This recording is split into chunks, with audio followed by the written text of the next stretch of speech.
Over the last few years, I have put forward a proposal, a hypothesis, which has upset various people, because I've already answered this question by saying that we don't live in capitalist times anymore.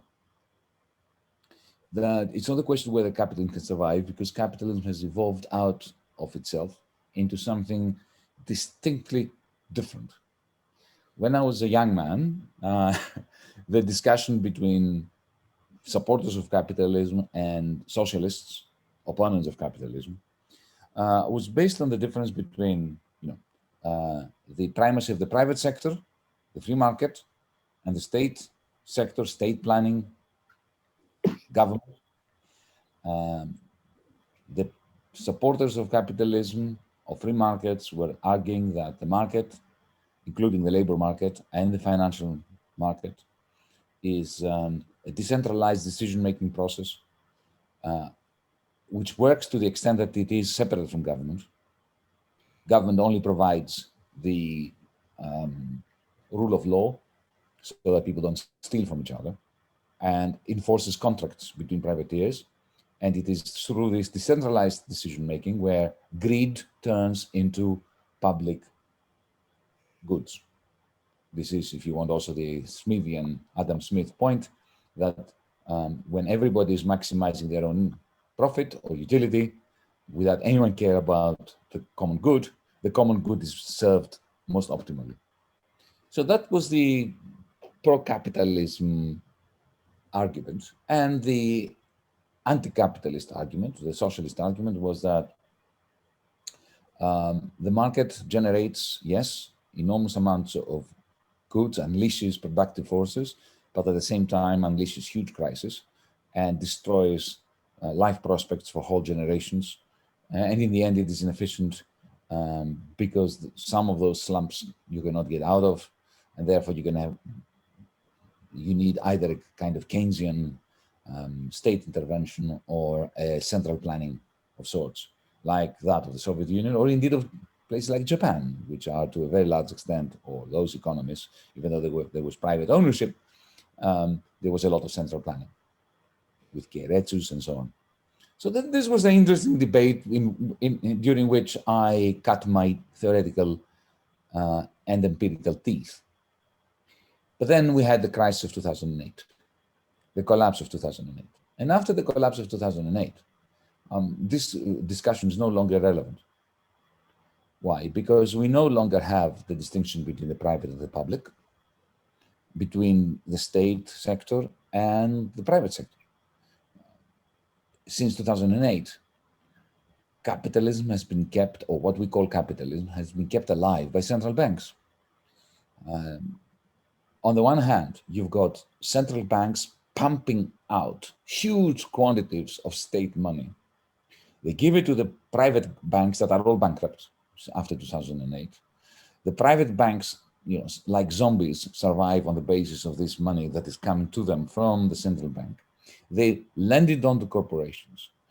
The corporations do not invest in it, in themselves, because they fear that the little people out there don't have enough money. The aggregate demand is too low to buy what these corporations can produce. This is why you have the absurd phenomenon of corporate savings.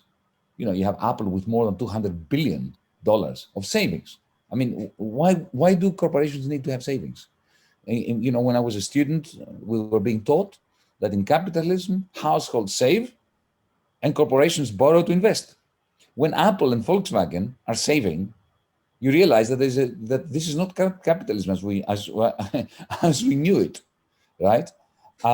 So Volkswagen gets a lot of money from Deutsche Bank, which gets it from the European Central Bank. Similarly, in North America, with Apple and so on, they keep getting money from the Federal Reserve, even though they have savings. And what do they do with this money? They go to the New York Stock Exchange or to the Frankfurt Stock Exchange, and they buy their own shares. So you have this complete decoupling between financial capital and commercial capital. Financial capital is doing magnificently well. You have huge rates of capital accumulation, wealth accumulation. Mr. Bezos is making billions more wealth every day, not because of profits. Amazon is not that profitable. Look at Tesla, no profits. And yet Elon Musk is getting richer and richer and richer and richer. Why? This is all central bank money that is being diverted through the commercial banks into the corporations. Now, and so that's one thing. It's all zombified by central bank money. And the other reason why it's not capitalism anymore is because you have a situation where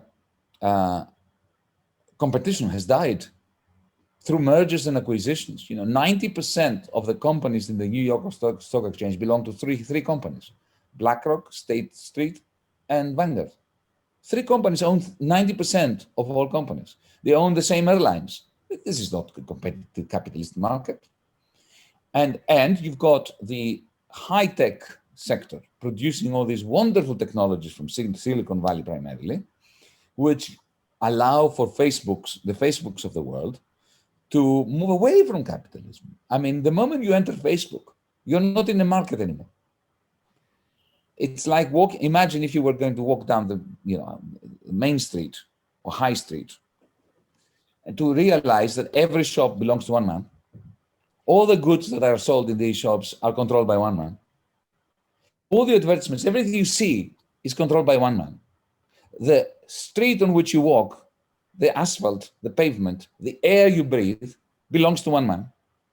Okay? That man can decide what you see and what you don't see.